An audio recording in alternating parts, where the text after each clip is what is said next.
Good evening and welcome to WCTC. My name is Brad Piazza and I'm the Dean of the School of Business at the college. And it is my pleasure to be able to co-host the Economic Summit 2014 and to welcome Mr. Stebbins to our beautiful campus. Thank you. I would like to start by thanking some people who made today possible. As you know, any event like this is a big undertaking, and I had just looked, I actually set up an email box to filter emails right into from some certain people that were involved with this event. In the matter of a couple days, I had 150 emails just for this event alone. So first of all, Russ Roberts, the manager of the Small Business Center for WCTC, and his assistant, Noel, have been just carried most of the heavy lifting for the college in this event. So a big thank you to both of you. Additionally, a big thank you to Rachel Heisler from the Fix the Debt organization and Dr. Sarah Imhoff from the Concord Coalition for coordinating the external events for this evening. A couple of housekeeping items. As a host, this is the most important thing I can tell you tonight. Restrooms out that door and to your left. And on the screen, you'll see a link to a website. All of the materials for this evening's event are available on that website. Feel free to go out and get those as you wish. This event is also being recorded, and that will be made available on that link as well. We have some special guests here this evening who I'd like to acknowledge. The Vice President of Learning for WCTC and my boss, Deneen Rood.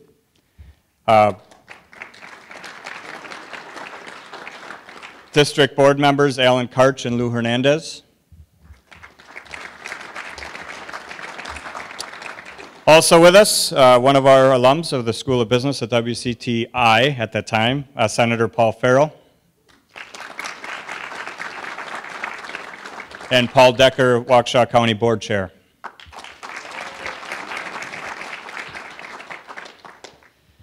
So in preparing my opening remarks for this evening, I did a considerable amount of thinking. And when that yielded nothing, I did what everyone else does, and I asked Siri. I started by asking Siri, what is national debt? Now here's what I didn't know, but Siri can get emotional, and in a crackly, crying digital voice, she responded, 17 trillion and counting. Stunned, I asked Siri a second question. Siri, how do we fix our national debt? And she said, you idiot, you just need to add and subtract. A couple years ago, we hosted a 10 million a minute tour with the Honorable David Walker about the issue of our national debt. And it has been and continues to be one of the country's largest challenges. Thank you for taking the time out of your day to think, listen, and add to the dialogue around this issue. The School of Business at WCTC prides itself on our strong relationships with local business. It is through these partnerships that evenings like this are made possible. One of our strong partners over the past few years has been Global View Capital Management.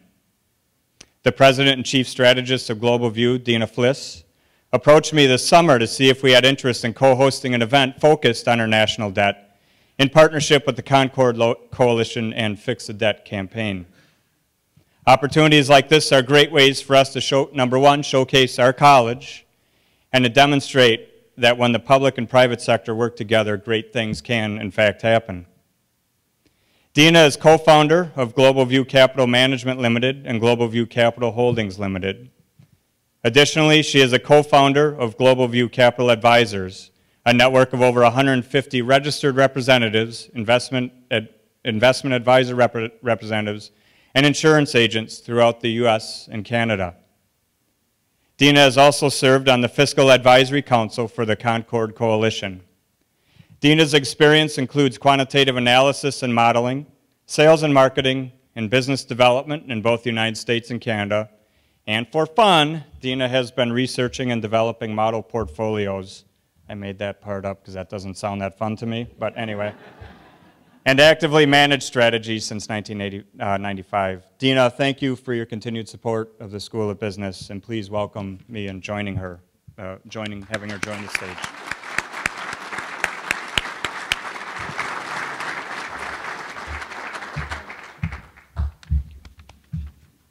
Thank you, Brad. And welcome, everyone. We are so excited tonight to co-host this event with WCTC. Brad and Russ and the gang here have been great friends for many years, and we share a common belief, and that is that the national debt is a serious issue in this country. In fact, it's probably one of the most serious economic and national security issues we have, which I know is the same thing that the campaign of Fix the Debt believes in. And when I started working with Sarah Imhoff, where's Sarah? I just want to make sure that, there she is. Would you please stand up? This is Sarah Imhoff of Concord Coalition. Concord Coalition is a bipartisan organization out of Washington, D.C., and when I was serving on the Fiscal Advisory Council, and there were various councils across the United States, many of the meetings were held right in our home office, right down the road here in Global View, just exit up. And one of the very first things that we were told, okay, was the founding rule is this is a bipartisan event. So this is not, or project, this is not about where we differ, it's about where we agree. And let's start there, and then let's move out from there so we can radiate, you know, a really good just discussion and collaboration. And then we took that up to DC, and we hand-delivered it, and CNN was there, and it was just a really wonderful experience. She's like a sister to me, and I really appreciate her. And she's the quiet person behind this event that has been able to make all this happen. She was the one who recommended Paul to us to come in. So Paul, Sarah is just a wonderful advocate for the organization as well. So we are honored tonight to have Paul Stebbins with us. A little bit about his background. Well, before I do that, I want to just talk a little bit about the kind of the lay of the land. If you can't read what's on there, we're going to have Paul come up and do his keynote talk. I'm going to come up a little bit along with Kurt Bauer, and we're going to speak about how the national debt has affected businesses and how it's affecting the investors and the markets out there. And then we're going to have an open discussion, because this is really what we wanted you here for. We wanted to hear from you. So as Paul is going through his remarks tonight, and we're not going to put up PowerPoint, and we're not going to lecture or anything like that. We're going to treat everybody here as a mature, intelligent person who has a voice, and that voice really matters to us. And that's why we put these events together, because we really believe that this is where it has to start, is at the grassroots level. So we want to make sure that we have plenty of time for that.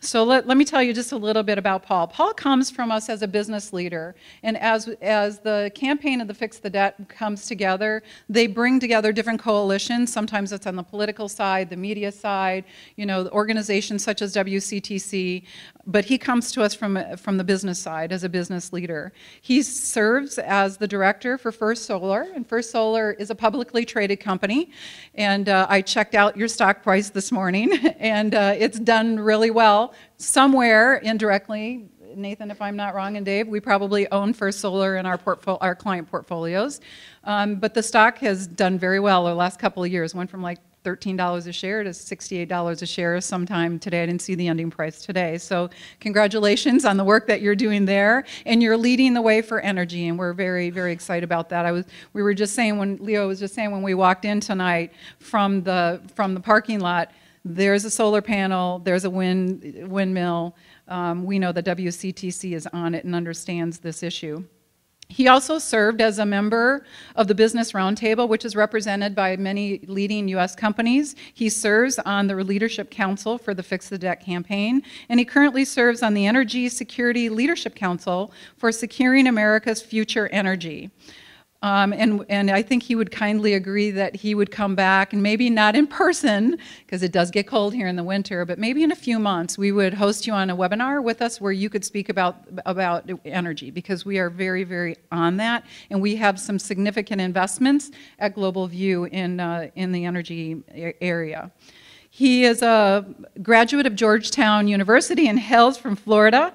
And as a man, it's very obvious to me that he has risen above political ideology, and he stays focused on the issues, and you must do that as a businessman. He's a fellow fiscal patriot.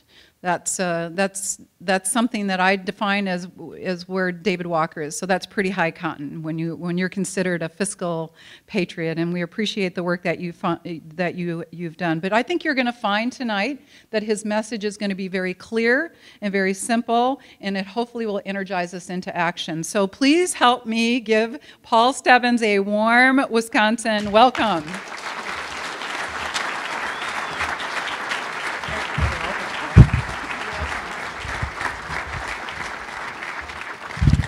I want to listen to her talk all night. I don't want to talk. She's great, man. I just, bring her back to World Fuel. Anyway, Siri works for Fix the Debt, by the way. That's why you got the who.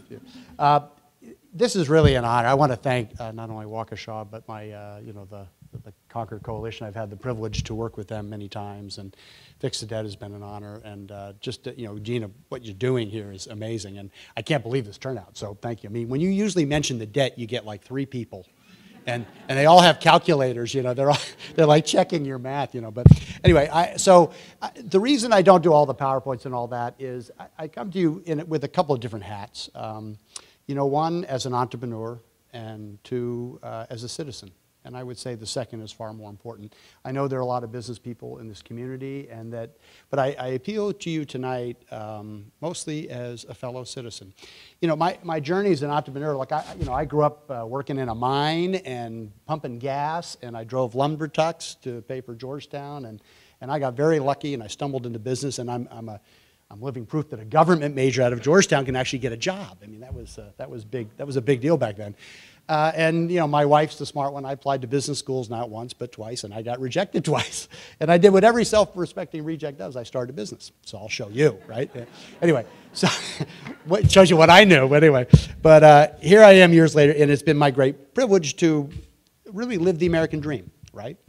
You sort of start out with not a lot. The fact that I got into Georgetown was an utter miracle. The fact that I didn't get into business school was actually pretty obvious. And then, but starting a business and having the privilege in this great, amazing, the most unique political experiment in the world to build a business has been a remarkable privilege. And I have spent the last 30 years of my life traveling all over the world from the age of 25 with my partner. We started in New York City, building a global enterprise. And that is an amazing thing. And I can tell you, as you can imagine now, as a Fortune 74 company, and we're a global operation, and we're doing $40 billion in sales. There's a lot of risks out there in this world, and you don't have to read a newspaper every day to understand that. But it never occurred to me or my partner that we would reach a point where our board discussions, when we did our review of risk analysis, would ever feature the United States fiscal trajectory as a risk. Never occurred to me. That was not something that would have ever been on my mind. I mean, being a good government major, I know all my Hamilton and my Madisons, and I've studied inside out. This is an amazing place. But here we live today with a reality that is very, very difficult. And it's not going to go away easily. We didn't get here easily, and it's serious. Now, a lot of you know the math. It's certainly been there. But part of what focused this for me is on this Energy Leadership Council I sit on, I had the occasion to get to know Admiral Mullen. And Admiral Mullen was the chairman of the Joint Chiefs of Staff for quite a while, and he's just a remarkable guy. And he did a lot of very high-level briefings at the Business Roundtable. But we sat on a panel together in one of those quiet kind of, have a glass of water before we sat down. I said, so, Admiral, just tell me what you would view as the greatest threats to the United States of America. He said, well, I got that for you. He said, there are 4 of them, and I'll rank them. Very interesting. He said, I'll rank them for you in order of importance. This is the former chairman of the Joint Chiefs of Staff. Number 1, K through 12 education.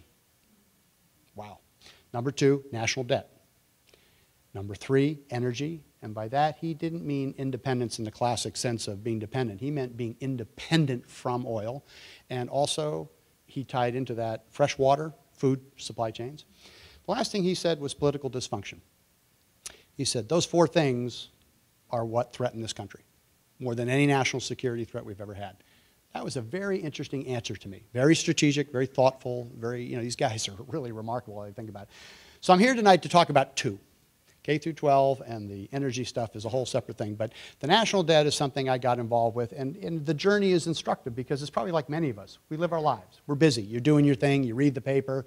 You see a bunch of political noise. And I would say that at the Business Roundtable, the typical view of the machinations in Washington, this will come as no shock, is, okay, sooner or later, those bozos will finally get in a room and they'll figure out something, and we'll live with whatever the hell it is, but just tell me what it is so I can plan, right? Now, that's being a little flip, but to some extent, that's kind of the way it works. You go there, you get informed, you got to be brief. We live in a relationship with the government's part of our lives. And so, but there's sort of a pragmatic, what are you doing? Just tell me what it is. I know I'm not going to like all of it, but just get it done. Let's move on. But this one got our attention when the United States government almost defaulted in 2011. That scared the hell out of us. I mean, that absolutely was the third rail shock. That sent, I'm telling you, that really blew us away, because for the first time ever, it kind of hit us that there are no more adults in the room. I mean, this thing is, this is so reckless in the extreme, you cannot imagine it. And this has nothing to do with party affiliation. This completely transcends partisanship. And you think we now are living in an age where the vitriol, the ideologic vitriol, is so paralytic, is so toxic, that we are actually talking publicly and openly to the entire world about that kind of just cataclysmic, irresponsible behavior. That was a shock. The second part of that was there's a guy on the Business Roundtable, Dave Cote, who's the chairman of Honeywell. Great guy. He's been a wonderful fix-to-debt person. Dave had actually sat on the Simpson-Bowles Commission. And, okay, the business guys, we all fly in, you listen to the Congress or the Senate or the White House, and we would be brief. But Dave came back from this and he said, you know, guys, we're really missing the boat. Everybody's like, yeah, Dave did a commission, good for Dave.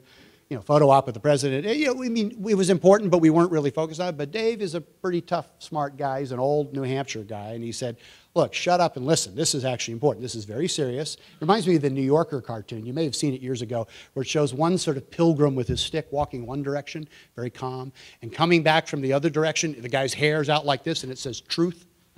Well, Dave was the truth guy. He said, we are asleep at the wheel. And you know what, guys? We are part of the problem. Okay, well, business guys don't like to be told they're part of the problem. We're the answer, right? We're the solution. We're leadership.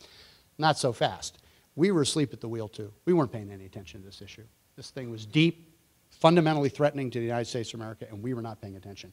And here you had presumed leaders of the nation who were just as complicit in letting this happen as anybody else.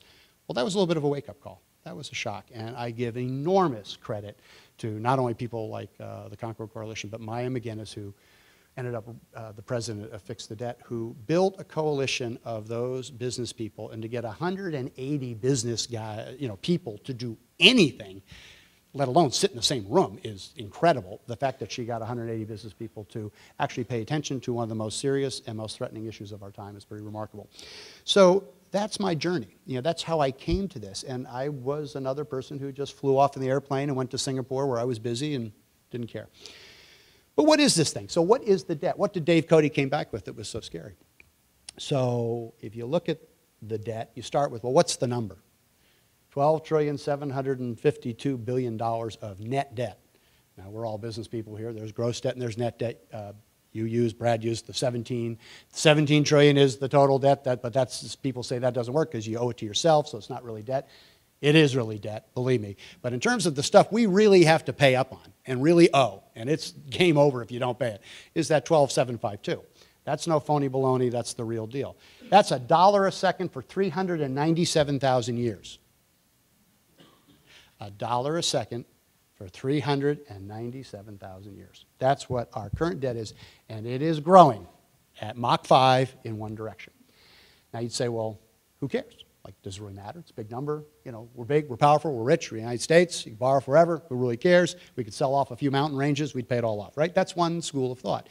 But when you think about the history of the world and the economic reality, the history of debt in this country was about 37, 38% debt to GDP over the entire history since the beginning, or as far as we've recorded. In World War II, it hit about 108% debt to GDP. That was pretty scary. That was a big deal. We all remember how much that would have cost us. As recently as 2007, our debt to GDP was 35% debt to GDP. We are currently at 72. At the end of this decade, we will be close to 100. If you get to 2050, we'll be at close to 200. By the time you get to 2080, you're pushing 300% debt to GDP. That's if we do nothing. If you leave every single law as it stands in this country right now in place and don't change anything. There's not any more congressional action on entitlements, tax reform, nothing. If we just leave it all alone and continue to do what we're doing, The sheer trajectory will take us there. Wow. Okay, that starts getting your attention. This isn't Republican, left, right, CNN, Fox. It's none of that. This is just the CBO saying, just give me what you got today, follow the current law, don't do anything, and watch what happens. Because it's the law of compounding, right? So you say, wow, that's pretty serious. So this thing is a cancer. And why does it matter? So you say, why does it matter? Has anybody out here ever had a loan or ever had to deal with a bank or had to borrow money or run a business or pay wages? And you think about the issues that face the moral crisis in this country, they talk about inequality. There is no greater threat to Main Street in this country than this issue. Because this is what crowds out the student loans. This is what crowds you out of the housing market. This is what makes it so you can't get the car loan. This is a mainstream issue if there was ever an issue in history. This is not some esoteric Council of Foreign Relations nonsense being talked about in Washington. Unfortunately, that's where it's not being talked enough about.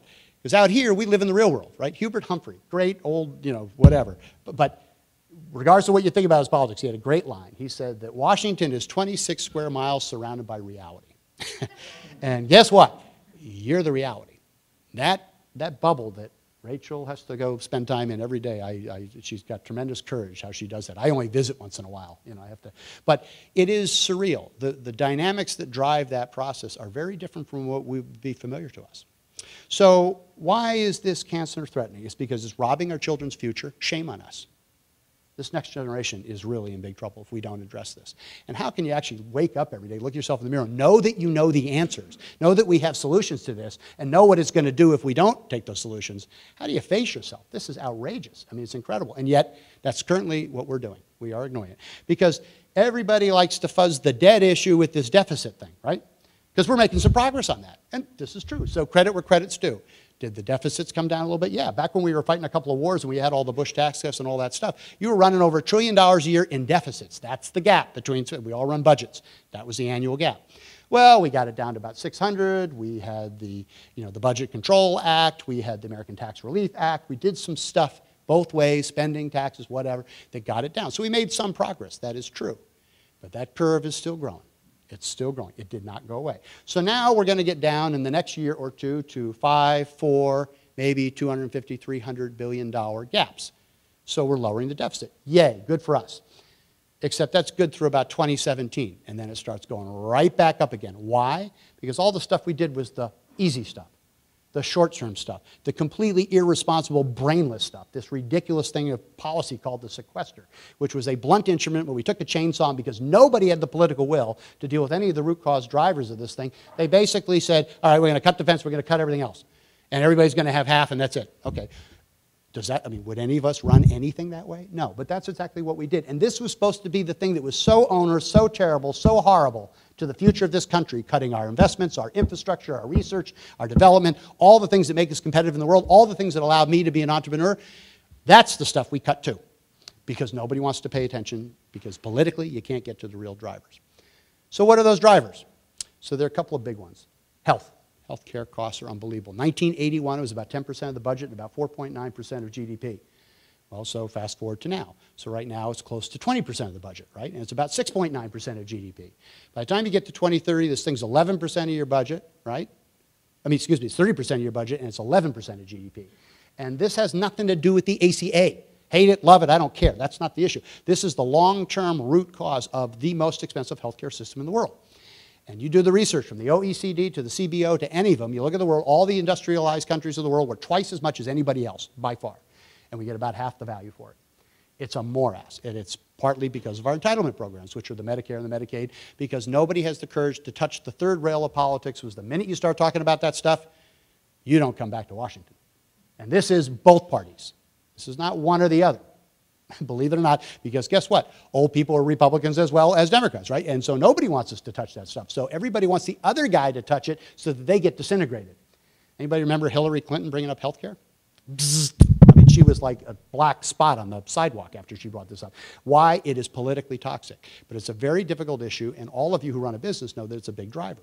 But fundamentally, if health care continues to escalate as a percentage of our overall budget, it's very threatening to a long-term economic viability. So you got to do something about it, and you can't just ignore it. Right now, we're ignoring it. The Medicare Hospital Trust Fund, a very big part of what's going on in Medicare, is insolvent in the next 10 years. In 10 years. Not 50, not 10 years. That's what's going to happen. If we don't change anything, that's what's going to do, because we won't address it. Then you talk about Social Security, the other big gorilla out there, which is huge. Now, Franklin Roosevelt's a pretty smart guy. He was a really savvy politician. Whether you liked his politics doesn't matter. The issue is, as a politician, he said, you know what, we're going to have a social safety net, and we're going to make it eligible at 65. Everybody said, oh, that's great. The average life expectancy in the United States back then was 63. So he was really smart. You'll all be dead, you're never going to use it. Okay, so pretty smart politician. I think we could use some of that today in D.C. But anyway, the fact remains, though, today the average life expectancy is 78. And I'm sure if I look around this room, just like in my case, we've got parents and grandparents who are living into their 80s, they're living into their 90s, right? With all of the health issues, where they're living, and all those costs. It ain't 78, it certainly ain't 65, it's a much longer thing. So you now have a much larger demographic burden on this cost structure. So think about Social Security. In 1950, 16 people paid in for every worker. In 1950. In 1960, it was 5 to 1. In 2013, it's 3 to 1. By 2030, 2 to 1. It's insolvent, the entire thing. The disability part of Social Security is insolvent in 2016. That's 2 years from now. The combined Social Security trusts are bankrupt, insolvent, at 2033, which means, because of the way the law works, there's an automatic cut of 23% across the board to all Social Security, no matter whether you live in inner city LA or whether you live in Bridgehampton, New York, or Miami. I mean, it doesn't matter where you live. Everybody's going to get 23% cut. And nobody wants to talk about it. Now, it's interesting. Bowles Simpson did an interesting thing. One of the things they came out is they said, you know, if you look at Social Security, it's actually the easiest one to get at, because what they suggested, let's not be radical, what they suggested was, if you change the eligibility of Social Security age by 1 year, and you did it 40 years from today, I mean, let's not be in a hurry, 40 years from now, 1 year, you made it solvent for 75 more years. If you then, 15 years later, did another year, you got it for another 75 years. You can't even have the conversation because of our politics right now. You cannot have that conversation, because if you bring it up, you will be primaried. We'll talk about that in a minute. We've all heard that expression. It's no joke. It's real. What is the rule of politics? Get elected. What's rule 2? See rule 1. You're not coming back. You cannot talk about this stuff. It's a true story. And we got reports. Whoosh, I mean, Rachel lives in an office where there is data, there are reports, there are studies, and I mean bipartisan, with huge agreement across a broad political spectrum on how to solve these things. But who's going to go first and actually talk about it and get it done? Not so easy. Not so easy. So Social Security is a big one, and it's serious. Military. Pretty touchy issue today. We got some pretty wild stuff going on in the Middle East. ISIL doesn't look friendly, right? Well, it costs a lot of money to do this stuff. So you think about military budgets. So right now, during the peak of the war, we were up in the 700 billion range. Now, tracking somewhere between 550, 600 billion is the military. We'll see what happens. That's growing every day, as you know, without a budget authorization, but it's growing every day. If you take the next 15 largest defense budgets in the world, China and Russia included, and add them all up, it aggregates at about 550 billion. That's the next 15 combined. We're at about 600, and it's growing. Now, this is not a political rant about military commitment, but it is a commentary about you don't get it for nothing. It's expensive. And if you're going to play that role in the world, it costs you money. So we better decide what we want to do. We don't ever get to that conversation, right? But meanwhile, you're spending the money. And interesting enough, defense is not part of the mandatory entitlement part of the budget. The 68% of the budget that you cannot even touch by law, it's not included in that. That's not military. Military is discretionary. And then the other part of the discretionary budget, which is down to about 14% of the budget, that's the stuff that you hear all the noise about, Head Start and infrastructure and education. That's in the 14% discretionary. But that's not going to be there very long, and I'll tell you why, because you got the next one, interest. A lot of business people out here. So we spent $230 billion, or 6% of our budget in 2013 was interest on the national debt. It's a pretty big number. But if we go to 5% interest rates, is there anybody in this room who think that's a possibility? Some of you probably lived through 17% inflation, right? And, I mean, interest rates and 10% and 12. I mean, this isn't radical. I think if you go back 50 years, the history is something like an average of 9 or 10. So let's say we go to 5. Let's not go radical. Let's just go to 5. That means you're now at $880 billion a year in interest on the debt in your budget. So your 6% today as a percent of budget is very quickly going to 25%, very quickly going to 30% of the budget. So imagine a United States federal budget where 30% of the budget is just interest on the debt. So now you got your 68%, which is mandatory, because we won't touch the laws on entitlement and reform them, right? You've got a military, which is, okay, we could argue about that for a long time tonight. Yes, no, maybe, how much? And then you got this thing called interest, which is well on its way to swamping the entire ship. And that is no joke. So that's what's happening today. Interest is the secret killer, because we've been living in a very low interest rate environment. And I don't care whether you think Tim Guyton was right or Hank Paulson was right or Yellen is right, QE2, whatever it is, we were desperately trying to get out of that recession. I lived through a lot of that on the business roundtable. It was Armageddon. It was end of days. I have no idea how you just, I mean, it was an unbelievable time to live through, and we were that close. I mean, it was really bad. So I understand the instinct to sort of flood, overwhelming force, as Colin Powell would say, to make sure that we recovered. And we can talk about the politics of that, but the ultimate result is we're beginning to recover, but it's fragile. And we're not going to stay at these low interest rates forever. So the question, they're going to change, and when they do, what does it mean? Well, every time that 12,752,000,000 keeps going up, guess what? That number just gets bigger. And if that number keeps better, what does that do to school loans? What does it do to student debt? What does it do to home mortgages? What does it do to car loans? Business loans? Not so easy. So if we aren't prepared to have the courage to sort of address this thing and begin to break into that trajectory, you know where it's going to go. Now, this is the law of tsunami, I call it. If you ring the bell in the middle of Asia and there's an earthquake, right? You get a little ripple. But by the time that wave gets to Thailand, it's a 100-foot wave. Right now, the issue is nobody wants to deal with the wave even when it's small. Well, what happens? Every year that goes by, this just gets bigger. This gets harder and harder to do. It becomes much more draconian. It's much more difficult. The consequences of these decisions become much more aggressive and difficult. And so you say, God, this is just crazy. The last piece of it, and then we'll talk a little bit about why is this the case, is tax reform. So whether you like taxes or don't like taxes, death taxes, whatever, taxes are a reality, but we've got a very strange system right now. We have the most anti-competitive tax system in the world. Why not? We pay the highest corporate tax rate in the world now. We surpassed Japan a year ago. It's, 36, whatever the hell it is. The point is, you've got the UK at 28%, you got Hong Kong at 17%, you got Singapore at 16%, you got Dubai at 0%, it's not just all Cayman Islands at 0%. But we live in a global competitive environment, right? But what's happened with our strange, convoluted tax code is that over the last 27 years since we actually reformed tax code, you got 78,000 pages of expenditures. What are expenditures? Loopholes. Corporations have them, individuals have them, we got home mortgage deduction, we got interest, we got all sorts of deductions.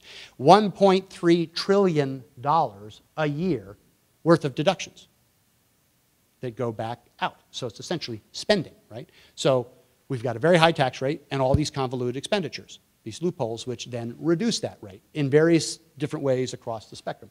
Now, every one of them's got a good reason. We spent years doing it. Guys like me and GE and everybody else had K Street offices that spent a lot of money and spent a lot of time to make sure that their little special thing got attached to the bill 10 years ago, 12 years ago, 15 years ago, 20 years ago, and then everybody forgets, because that's the way business was done. You sort of attached it to the Christmas tree, you got your amendment through, nobody really cared. I got my dam in Utah, you got your subway in New York, and we had a little tax exemption for GE. That's how it worked, right? But guess what? The aggregate mess of that is that we've got a completely screwed up tax system. So we got the highest rate in the world, and we won't change it. Guys like Dave Camp, Republican, who was running the Ways and Means Committee, and Max Baucus, who's now the ambassador to China, he got so sick of it, he left the Senate. But he was an old Montana, conservative Democrat. They spent 3 years on tax code reform. Really good work. And a lot of it was based on the Bowles-Simpson plan, what they called the Zero Plan. And Bowles-Simpson was very clever because there were some politicians on the Simpson-Bowles Commission, some of whom you know pretty well. Paul Ryan was on that commission. Dick Durbin was on that commission. Saxby Chambliss was on that commission. Mark Warner, Mike Crapo, Tom Coburn. These are good people. They are very good, patriotic citizens of this country. But they didn't trust each other much when they joined that commission. But when they left that commission, they trust each other a lot. I find it very unusual to have guys like Paul Ryan and Saxby Chambliss tell me that one of the most courageous people in the Senate is a liberal named Dick Durbin from Illinois, because he actually stood up and said it is immoral that the Democratic Party is not a thought leader on entitlement reform. That's courage. That's courage, right? So these people built a lot of trust, but what they came out of that was they realized is that unless you can address the revenue side, you're in big trouble. But of course, we live in a very toxic, very hostile political climate where even discussing taxes was a no-no. And we all remember the big fight, showdown with Obama, raising the individual tax, all that stuff. But we never got to the real issue, which is tax reform. We never got to tax reform because it was a sort of the quick win. Let's get the higher rate for the rich people and we'll tax them. And we never get to the real reform issue. Because to get to the reform issue, you got to get to the entitlement issue. And you can't get to the entitlement issue. But tax reform is critical. It's anti-competitive. It's absolutely wiping and sapping productivity in this country. And I'm sure if your tax departments look like anything like my tax departments, I'd rather be employing them to do something else other than this. But that's what we do. So taxes is a very big issue, and we aren't addressing it.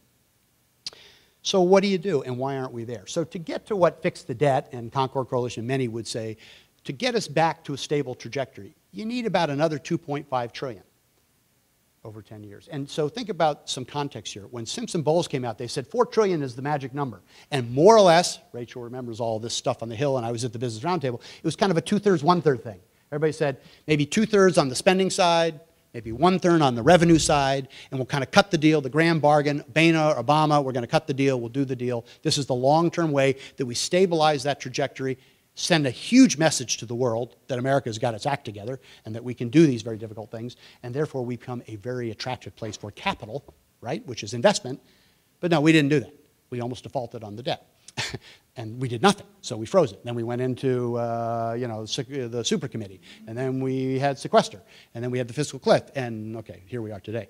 So we never did get to those issues, but the challenge that we face then is that if you need that $2.5 trillion, we did make some progress, as I said. There was the Budget Control Act, we did do the American Taxpayer Relief. I'm talking about pure indebtedness. Forget about your politics, whether you like those things or not. They did have the net effect of achieving something. And the sequester, for all of its stupidity, from a pure debt point of view, did lower the debt by $1.2 trillion. But here's the problem. If interest rates move 1%, just one, that's $1.2 trillion right there. You just wiped out the entire sequester. All that incredible stuff you've seen in the newspaper about fighting over the sequester, airports shut down and layoffs and defense, and now they're complaining at the Defense Department because we can't move quickly enough for ISIL, and this is all part of the sequester. But that huge savings that we thought we were getting, 1% of interest rates changes it in a minute, because that's how big the monster is that we're feeding.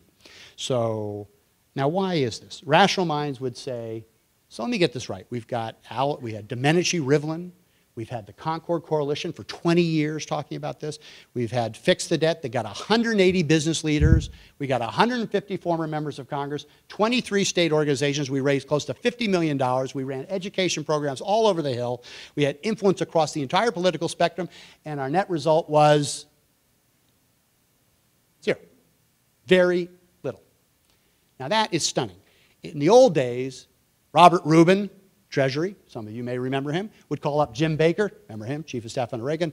Hey Jim, I think we ought to fix this thing. It's going to be difficult. How about you get your people, I'll get my people, you call Bob Strauss, I'll call George Shultz. We'll, you know what, we'll do a press release, we'll get the Hill, we'll get the leadership, we're done. And that's how stuff got done. Because if the heavies all weighed in, there was a sense of order and discipline, and there was a sense of policy coordination, and there were times when you had to make the tough votes because it was the right thing for the country. And that's where all these people came from. That's why Bob Dole and George Mitchell's got things done. That's why Reagan and Tip O'Neill got things done. Because they controlled the party apparatus. They controlled the money, and if you picked up the sword against Tip O'Neill, you'd be parking in Anacostia, and you'd be on the dog catcher committee, and you'd be the artist formerly known as elected. You were done. You were toast. That was it, man. There was no fooling around. When Tip said you're voting, I don't care. But you know what? Tip also had the power of earmarks. So in the great effort to reform our political system and become more transparent, you took away the basic tools of political machinery, which is, okay, you took a really hard vote, which is going to get you beaten to death in your home district, but you know what? You're going to get a museum. You know, the Intrepid on the west side of Manhattan, that's a museum. What got there is an earmark. It's not because it has to be there. They could have put it anywhere, but you know, okay, fine. Give me something where I can do a press release and take a little credit while I'm getting beat up over here. That's what it was all about. Now today what's happened is the parties don't control the money. 55% of the House of Representatives, according to Jim Nussle, who was there for a long time, he's a former congressman from Iowa, been there about 4 years or less. So there's no institutional history. Now some of you would say, great, terms, throw all those yo-yos out. It's about time we turn them over. But here's what happens when you throw all the yo-yos out. The unintended consequence. If you did this in your business, if every good person you ever hired, the minute they got good, by automatically 3 years up, you're really good, but you're out. 6 years up, you're out. 10 years, whatever the hell. We would never run anything like that. You reward excellence, right? You promote it. Now, interestingly enough, legislation is also a craft. It's not just pure brazen political horse trading. There's a real skill to legislative stuff. How do you think Lyndon Johnson got stuff done? because he was really good at this. He might not have been a great president, but he was a phenomenal legislator. And the thing is, there is a skill and a craft to building the law of this land, and it's complicated. I worked on the Hill. I mean, making sausage, it is making sausage. It is complex, but it's hard work and requires a lot of compromise because that's what Madison and Hamilton wanted. That was the whole deal. That's what Ben Franklin and George Washington and other 55 guys signed on to, was at the end of the day, no matter how much you're fighting, central bank, no central bank, Democrat, federalism, whatever, you got to get something done. And that's how politics worked for a long time. But when you change to a structure that rewards ideology at the expense of philosophical debate and getting things done, and then you take out all the institutional history of the people who knew how to get things done, you got a real problem. And that's what we've done. And here's the sad part about all this. Putin didn't do this to us. China didn't do it to us. Brazil didn't do it to us. India didn't do it to us. We did this. Boris Pasternak, who wrote Dr. Zhivago, it's a fantastic book. Many of you saw the movie, I'm sure.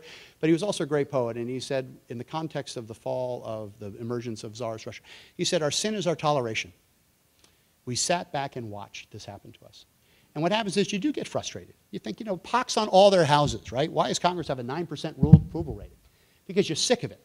Because in your real life, is anybody, I mean, who's married in this room? Raise, yeah. Have you ever compromised?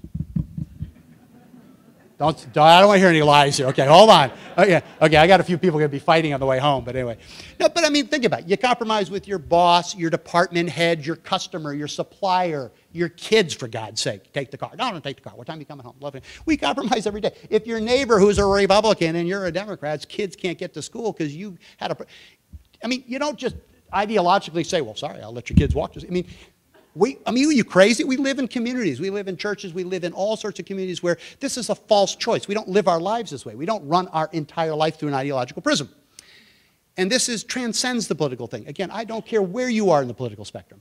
This is a citizenship issue. We have lost our ability for civil discourse, and it is translated into Washington because it's driven ideologically now. We removed all of the power to actually enforce the discipline and the rigor of institutional policy making on very tough and courageous things. And so things are frozen. Now there's a long...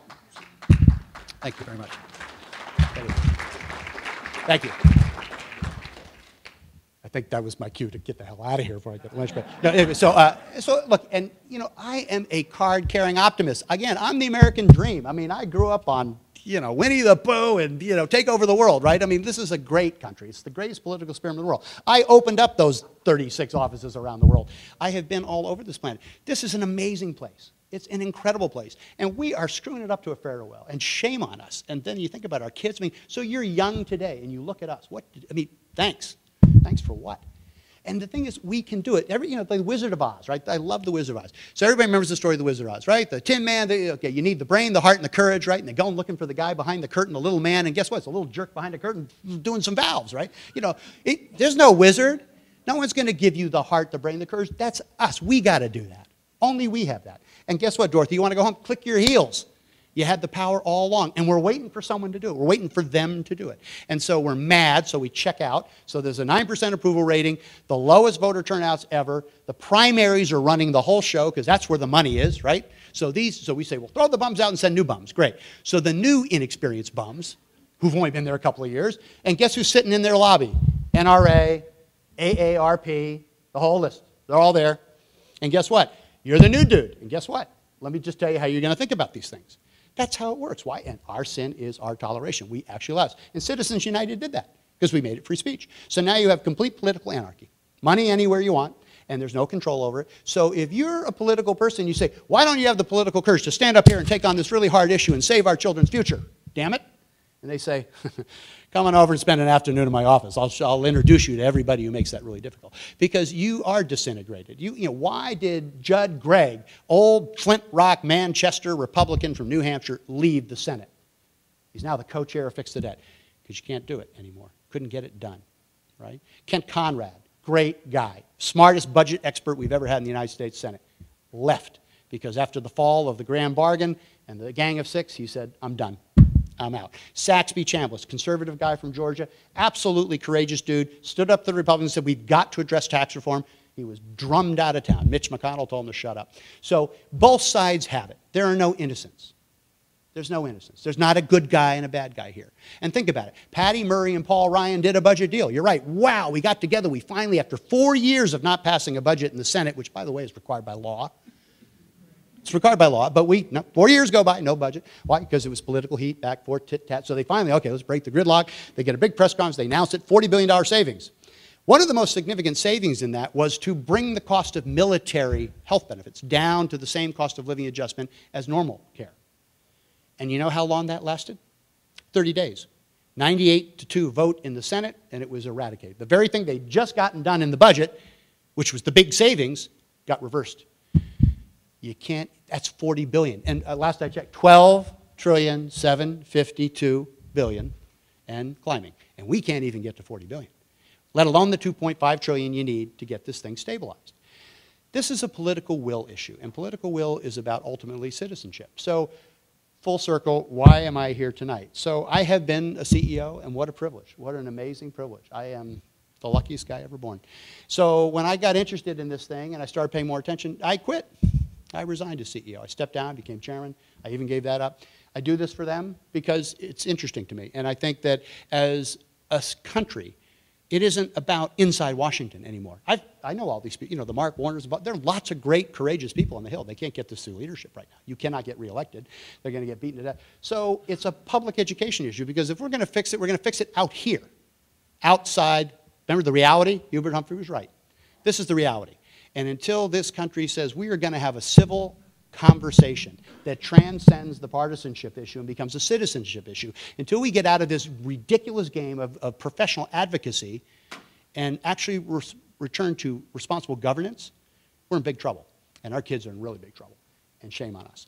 I don't know about you, but I'm not really happy about that. So I think that this is something that all of us are Dorothy. We're all wearing the hill. You know, we've all got the heart, the brain, the courage. We are leaders in our communities, our churches, our Elks Clubs, our Lions Club. Everything you touch in your community, you're respected, and people will listen. And you know what constitutes a Twitter trend in a congressional office? 10. 10 Twitters is the trend. And that gets checked. We almost went to war in Syria on Twitter trends. You think I'm joking. It's no joke. Trending is important, and nobody engages. Now, some of you probably know your elected representatives. Some of you don't. Are they talking about this?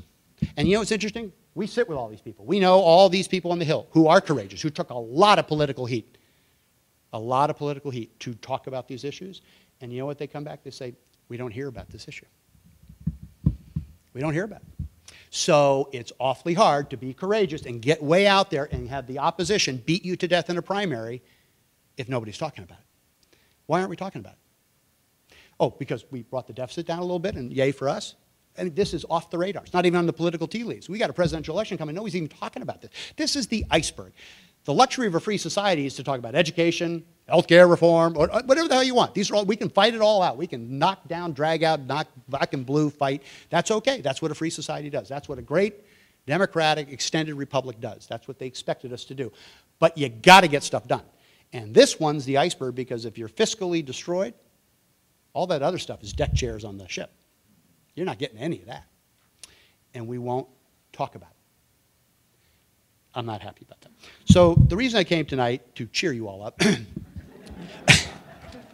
was to say that you have more power than you think. And we forget that. Because we all get disgusted and frustrated. And we all know that this is a false choice. It isn't Fox and CNN. These are not the oracles of knowledge. Everybody's scanning for their predisposition. And that's not how our real lives work. So we don't trust it. We've been so trivialized, right? So diminished. Why can't we have the informed conversation? Why can't we talk about entitlement reform without 4,000 postcards showing up at old folks' homes in Florida saying they're going to throw you into the snow and starve you? Okay, well, that's helpful. Great. Paul Krugman's convinced that, you know, we're a bunch of yahoos, we're going to grow our way out of it, and, just tax all those rich people, and what's the problem? Okay, I don't think that's helpful to the conversation. I think it's disingenuous, and I think it's intellectually dishonest. He's a smart guy, but he's not engaged, because he doesn't give you a solution. Doesn't tell you anything about what to do with those CBO numbers. And the other side's not much better, because I'll tell you, when Fred Upman, who's the chairman of the Energy and Commerce Committee, tells me that he's got, firebrands on his committee that want to grind the whole government to a halt because they don't like a bill that was passed, his response is, I held this Energy and Commerce, Fred Upman, he's here, Michigan, not too far away, not a liberal guy, but he had 50 hearings on that bill. Didn't just happen. Nobody slipped it under the door. They had 50 hearings, and you voted on it. If you don't like it, go get the votes and change it. That's our system. You don't get to hold the whole thing hostage because of ideology. Both sides are doing it, and we tolerate it. I hope we don't. I hope we don't. I hope all of you as community leaders in your lives, in your education, in your classrooms, in your businesses, in your communities, talk about this issue. FixTheDebt.org. There is a huge amount of information.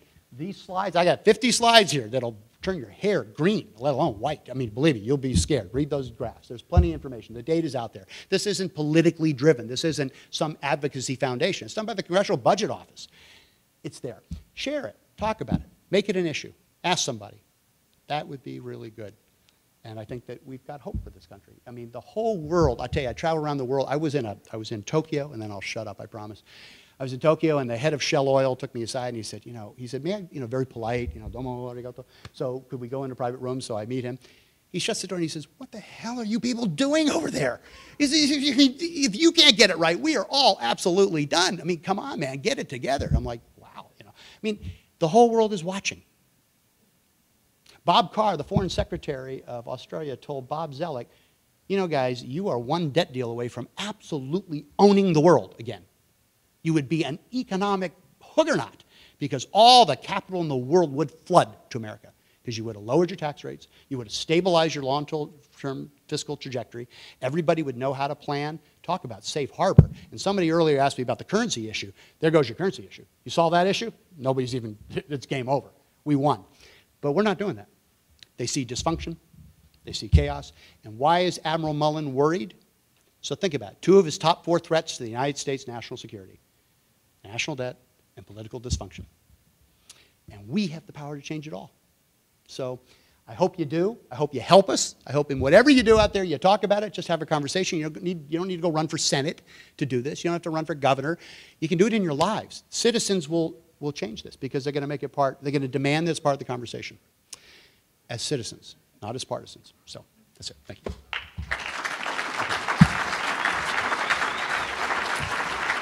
Wow, I got to get a high five. That was great. Okay, so how many people can stand up without 50 slides speaking about something that can be incredibly complex and make it, clear? And even though some of it may have gone over some of our heads, and I'm sitting here taking notes, and I thought I understood this thing, and I'm like, oh, I didn't know that, and I didn't know that, and I didn't know that. I got to talk about this some more.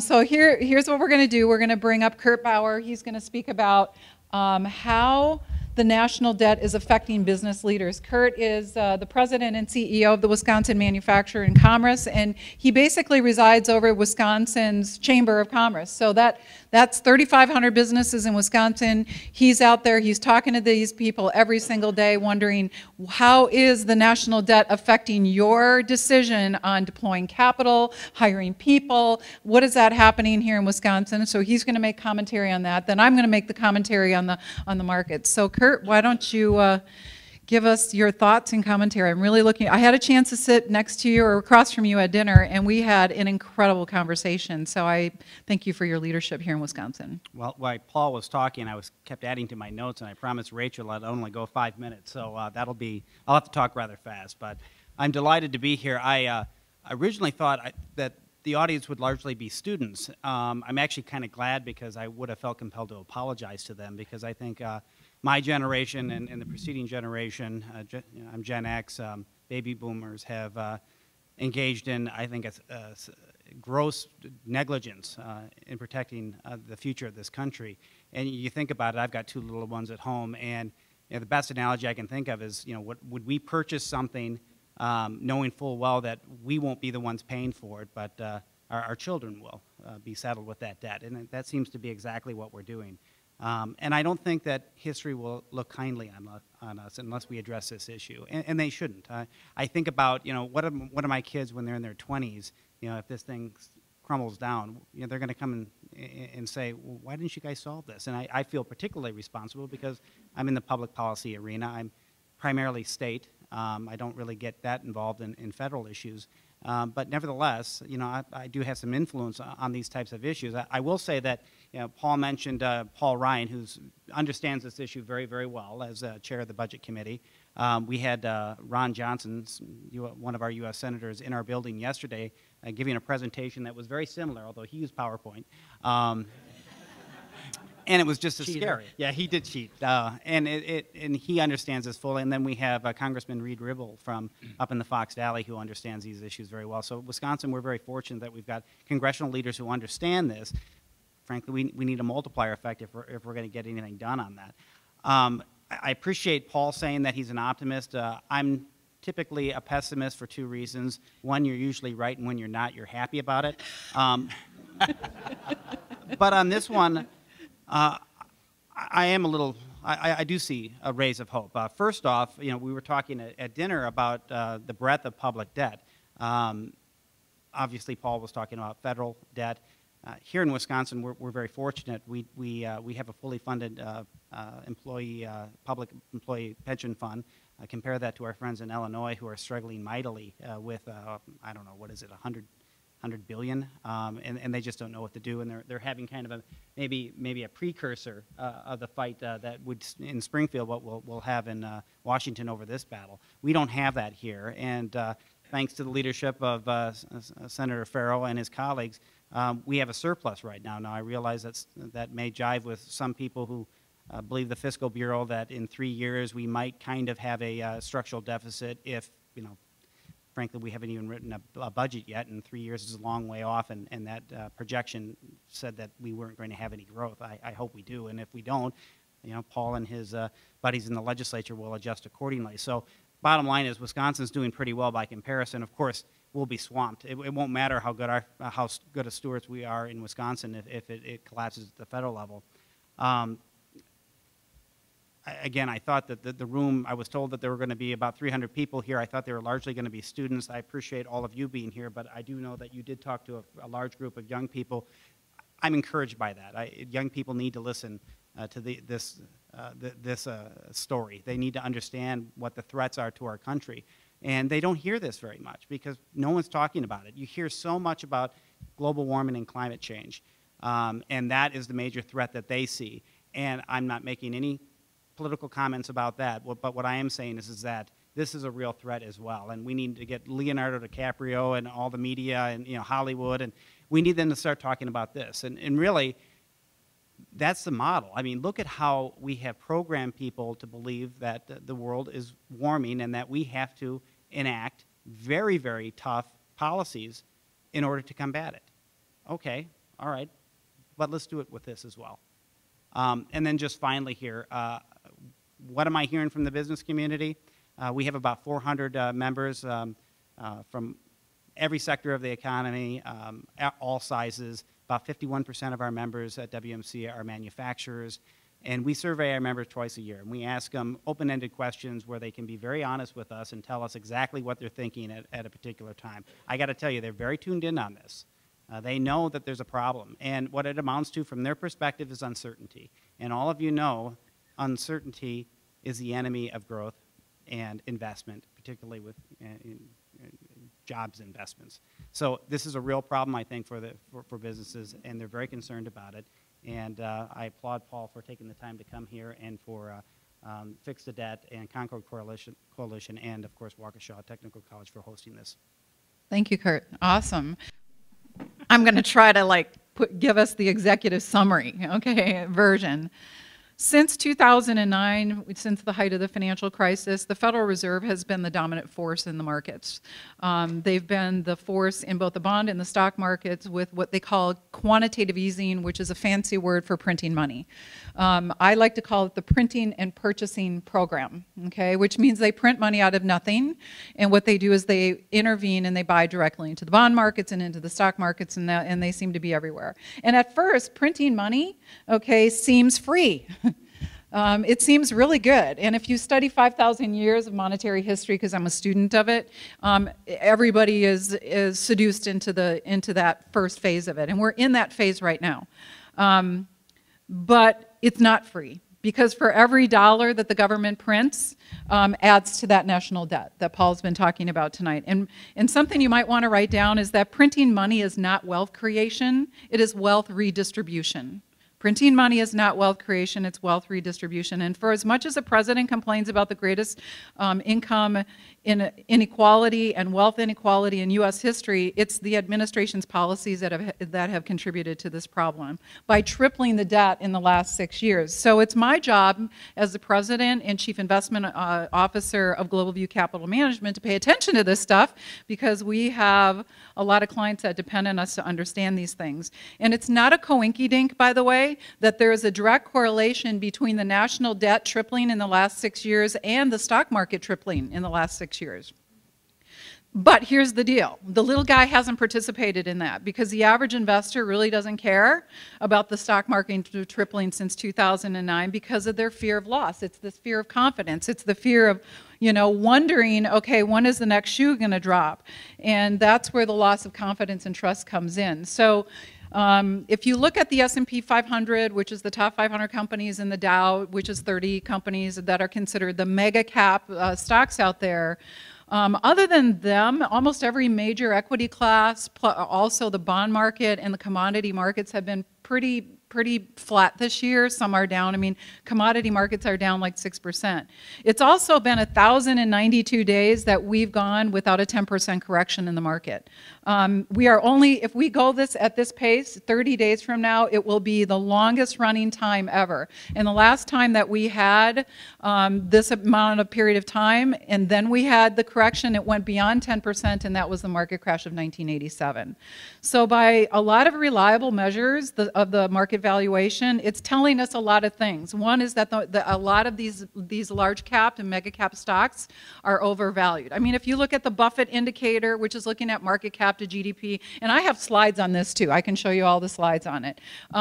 We're overvalued. By Shiller, okay, Robert Shiller out of Yale University, that does a price earnings ratio basis on where our interest rates are, we're overvalued. The volatility index, which measures the level of volatility and fear in the market, is at the lowest level we've seen right before the 2008 crash. And 80% of all the growth in the S&P 500 has come from stock buybacks. This is where CEOs of companies make more money than they do on their salaries because it's tied to their stocks. Now, having said that, in defense of them, I know they would love to be investing their money into the business. They'd love to be running their businesses. They'd love to be doing out there, but because of weak demand and weak economy, this is what's affecting it. And if you don't think the national debt is a part of that, the direct correlation is ever since the Fed has been giving away practically free money, it's actually incenting this behavior.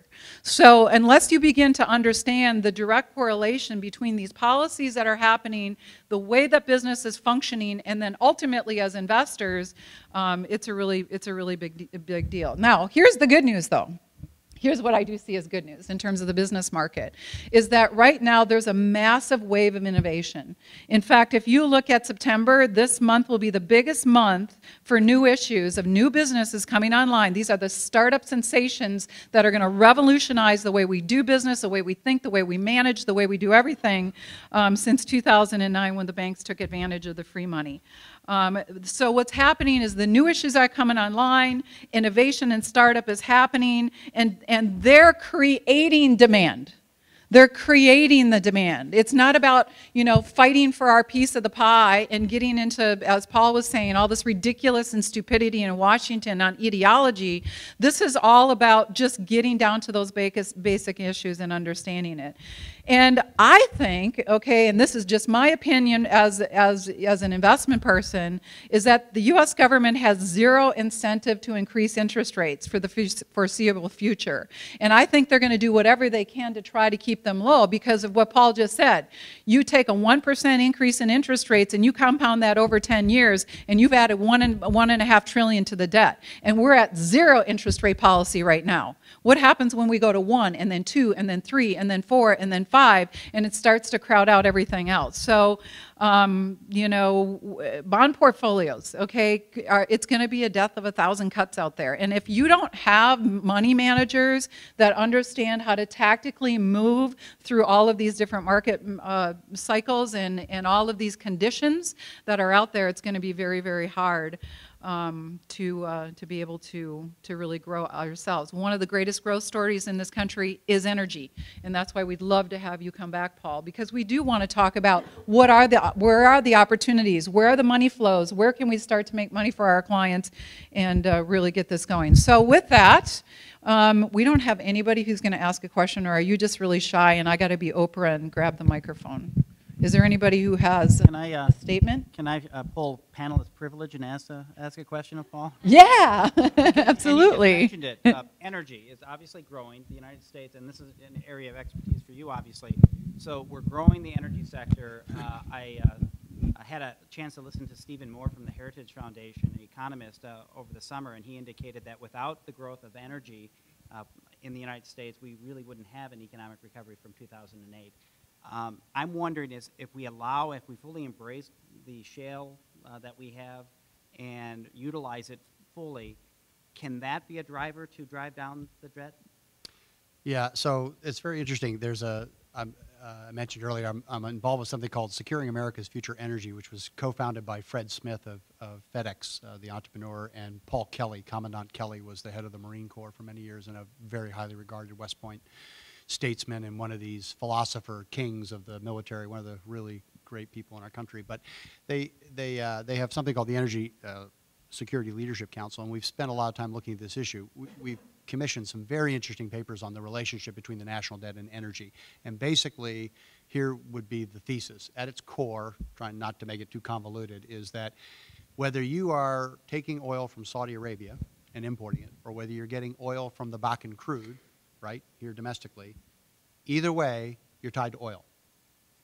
So the price of oil, and I'm in the oil business, the price of crude every day doesn't care whether it's Bakken, Brent, Saudi, with some variations. Crude is crude. You're still paying the price. That's the impact on the economy. Now, it used to be the thesis was we are committing blood and treasure to strange parts of the world to secure oil lines so that we can maintain our, energy use. From a military strategic point of view, it's a much more subtle issue. It's not about the blood and treasure that you're going to spend in the Middle East to protect an oil import. Even if you have the oil here domestically, your economy is still extremely vulnerable to oil shocks, not only from a debt generation point of view, but just from the way your economy works. So the way that they look at it is that 93% of our transportation is still dependent on liquid petroleum. From a military strategic point of view, that's insane. You have the knowledge and the technology to be moving to electric vehicles, compressed natural gas, and LNG, which would greatly reduce your dependency on oil, which is what your economy is vulnerable to because of the price volatility. So the logic is you'll spend a lot less blood and treasure if you would finally take what you already know and have innovated how to do and implement it as broad policy, not because of some tree-hugging theory about being green, but because it's in your national security interest to do it, because your economy is still tied to the price of oil. That was a long, convoluted answer, but and it would strengthen our currency. 100%. So it would also make you much stronger as an economy and a lot less dependent upon that thing. And then you get into all the other esoterics about alternative uses of fuel oils, and it's like fertile soil. I mean, the military worries that long-term fertile soil and fresh water are far more strategically critical, and there will be more wars fought on those things than there will be on oil.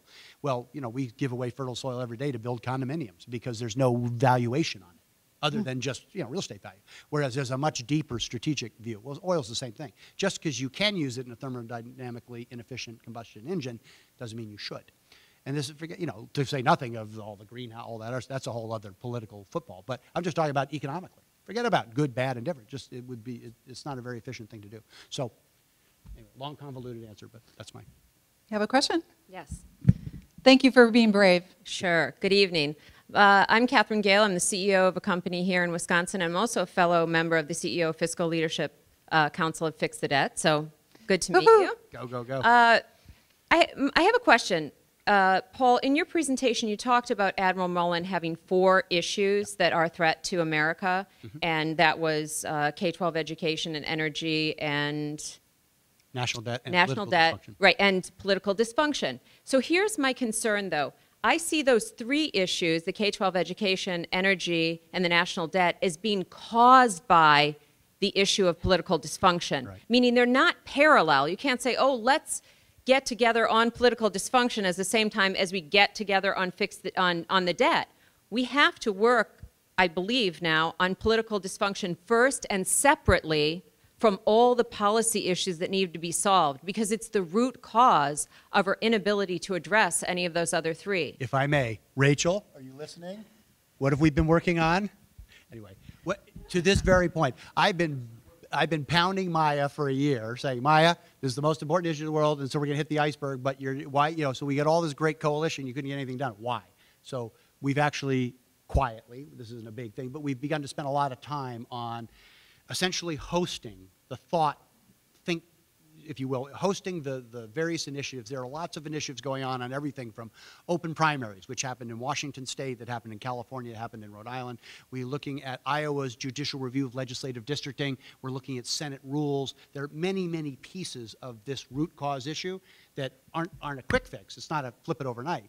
But in their aggregate, it would begin to move the conversation to the middle, create political cover, reduce the influence of money, give more power to the legislative process, all of which would then allow you to more functionally get to K through 12, fix the debt, all these other things. So I totally agree with you, and it's just, I'm amused because Rachel's probably thinking, wait till I tell Maya that Paul was right. No, anyway, no. So the point is, though, that I believe we should bring into this room tonight some of those go-to issues for next steps, because if we just stay at the policy level and don't address that dysfunction, 100%. So I'm glad you're working on it, and we should talk more about it here, because Totally agree. a lot of this political reform has to begin at the state level, because the political access to the to the general election ballot is controlled at the state level through parties and their primaries. I'll be honest, I don't There even we go. know Wisconsin, but so, I know that in some states, part of this is, what if every state in the union had a constitutional reform effort that said that we'll go to open primaries where you have a runoff? Instantly moves the conversation to the middle, because you need crossover, right? That's number one. Two, what if you actually had a constitutional referendum that said that all legislative districting will be judicially reviewed by a bipartisan coalition of judges, which is what Iowa does. I don't know what Wisconsin, I honestly just don't happen to know what Wisconsin says. I should have checked that. But anyway, think about these as longer term things that are not quick fixes. But just anecdotally, Washington State did it about 8 years ago, and it's been very successful to building more moderate delegation. And in California, Arnold Schwarzenegger, when he was governor, was so envious of Washington, he tried to do it in California. He got sued. Guess who sued him? Democrats and Republicans, because they didn't want this, right? They had no interest in open primaries. But he knew that was the only way the governor, because it was a bankrupt state, he had all the problems with Prop 13. So he went to the Supreme Court. He lost because they were private clubs and could exclude. So he said, well, how do I overcome that? They said, you need a state referendum. So, but the state's bankrupt. He actually went out and raised the money privately. Jay Leno, Kevin Costner, all these guys put in money with Arnold Schwarzenegger, and he ran a state referendum. It won by 78%, and it is now open primaries in California. Has it been effective? I saw Jerry Brown at an event about 6 months ago, and I asked him, I said, so, Governor, how's this working for you? He said, oh, my God, this just changed the whole game for me, because I can get stuff done now. Anyway, I just throw it out there. There are lots of things like this. I'm so glad you brought, I'm sorry, your name again? Catherine, I'm so glad you brought that up. Thank you very much. Thank you. This gentleman. Well, I was introduced earlier. I'm Paul Decker. I'm the County Board Chair of Waukesha County. And I'm a reluctant County Board Chair, as people that know me. When I was first asked to be chair, I said no, because I run a business. But I'm one of those people that were taught the civics lesson when we were younger, that your job as you get older, if you know what you're doing, you should be participating in your government. You both, all three of you actually brought up pieces of that. And that's one of the challenges. In local elections, as a county official, our turnout is horrible. Okay, people don't even know that there's an April 4th election, or that there's what does the county do? And in a lot of the presentations that I have to do on behalf of the county, I do about 30% on the civics lesson. And this is part of the challenge you're all talking about. We're paying that price in our K through 12 for not staying with the very basics of what made us a country.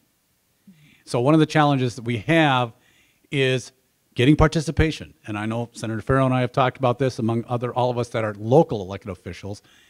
People hardly pay attention. If I could interject just an interesting bit of information. So some of you may remember Sandra Day O'Connor, who was the former Supreme Court judge. She has done absolutely extraordinary work in this area of reintroducing civics to our fundamental core education.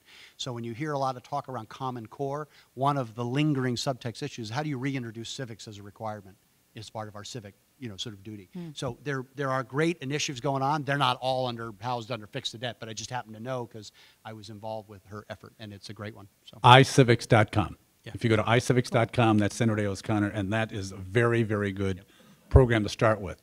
My question, though, for you as a panel, and I know Kurt talked about it, in Waukesha County, we are a large part of our percentage of our economy locally is manufacturing. I was at several manufacturers today because it's the beginning of October is manufacturing month. Yes, right on. Good for you. And so addressing the problem is that we had all these buses of school children coming through, and they're all going, oh, I didn't know we have robotics. I didn't know it was this clean.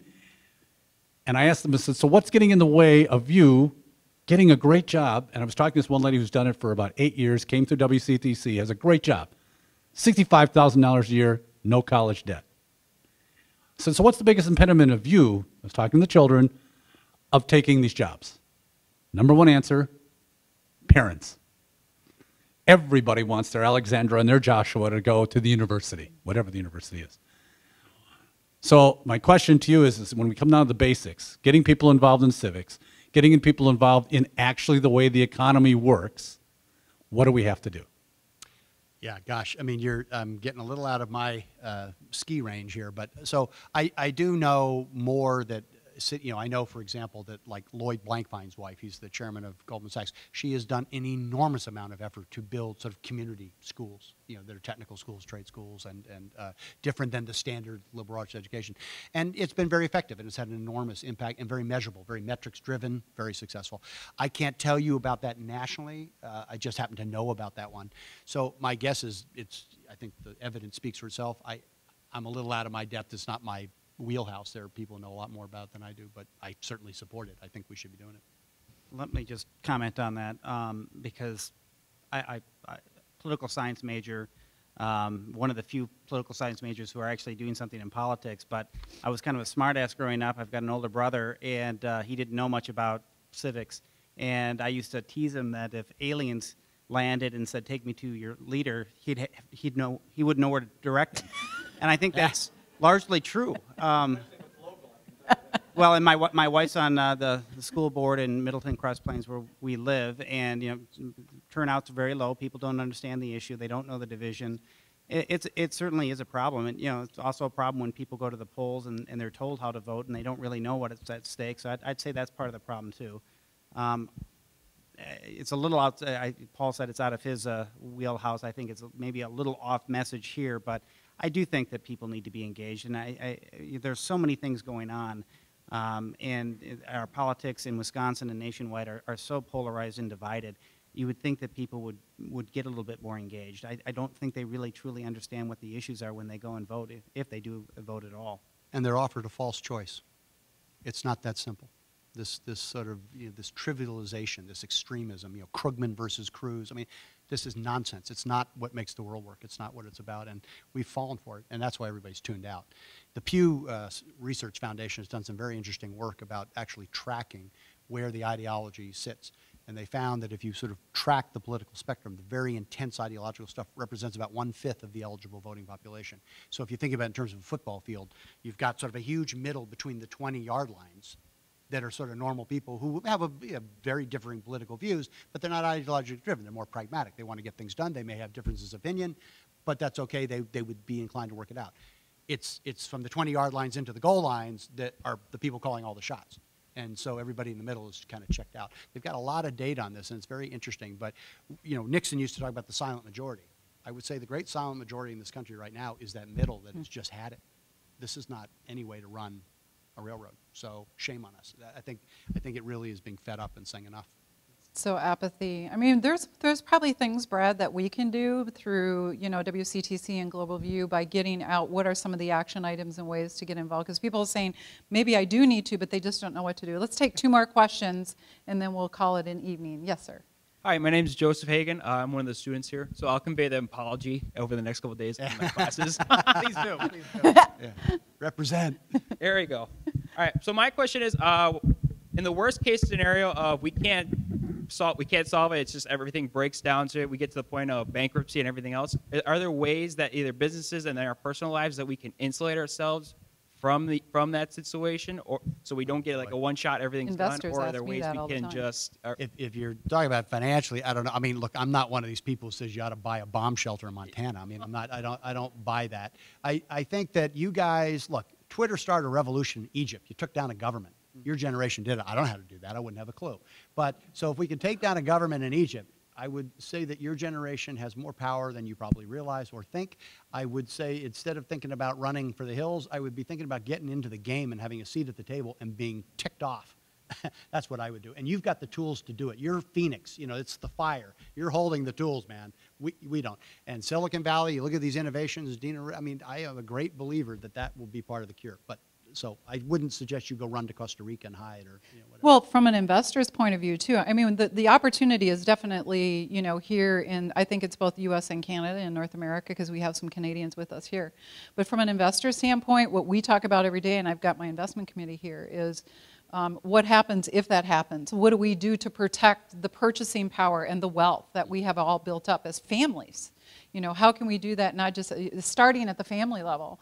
And we got stuff that's up here on the shelf that is some pretty whacked out stuff that if we talked about it tonight, you'd be like, oh my gosh, I mean, that sounds like end of the world stuff, catastrophic stuff. But we have it there, and we're talking about it, and we're planning for it, and we understand what it's going to take, and we have sort of that plan from an investment standpoint. And there's very few investment companies out there that have the courage to do that. They just want to kind of continue with the same old mantra of what they've always done. And so if you go to your newsstands right now, Milwaukee Magazine has the October issue out there, and Global View is in there. And Milwaukee Magazine asked us if we would participate in this because they were looking for the model of the future for financial services, and they asked us.